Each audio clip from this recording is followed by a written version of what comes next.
తల్లిదండ్రులు, దేవుని వాక్యము చెప్తుంది, బిడ్డలు యెహోవా ఇచ్చు బహుమానం అని పలకాలి, కానీ నువ్వు నాకు భారము అని పలకడము ఆపేయండి. దేవుడిచ్చిన బహుమానము ఆశీర్వదించబడుతుంది, దేవుడిచ్చిన బహుమానము వర్ధిల్లబడుతుంది, దేవుడిచ్చిన బహుమానము మంచిది అని పలకడం మొదలు పెట్టండి. మాట సెలవిస్తే దాని ప్రకారం అయిపోతుందా?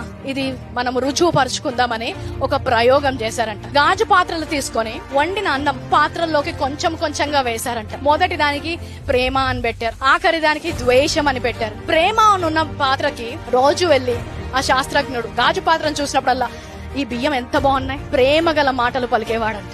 ద్వేషం అని ఉన్న గాజు పాత్రను చూసినప్పుడు దీన్ని ఎవ్వడు తినడు, నేను చూస్తేనే అసహ్యమే వస్తుంది అని ద్వేషపు మాటలు పలకడం మొదలు పెట్టాడు. 30వ రోజు నుంచి ఆయన ఒక మార్పు చూడడం మొదలు పెట్టాడంట. ఏ పాత్రతో అయితే ప్రేమగా మాట్లాడినప్పుడు ఆ అన్నము అలాగే తెల్లగా మంచి వాసన వస్తుందంట.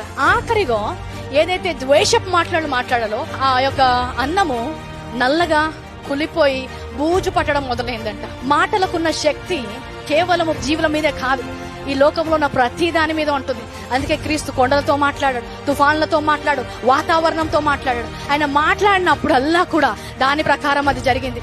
నీ జీవితాన్ని నేను సమకూర్చి మేలు చేస్తానని చెప్పిన దేవుడి వైపు చూసినప్పుడల్లా కూడా నా జీవితము సమకూర్చబడుతుందని పలకాలి. నా జీవితానికి అర్థం లేకుండా ఎటుపట్టే ఆడు వెళ్ళిపోతుందని పలకకూడదు. Download ShareChat.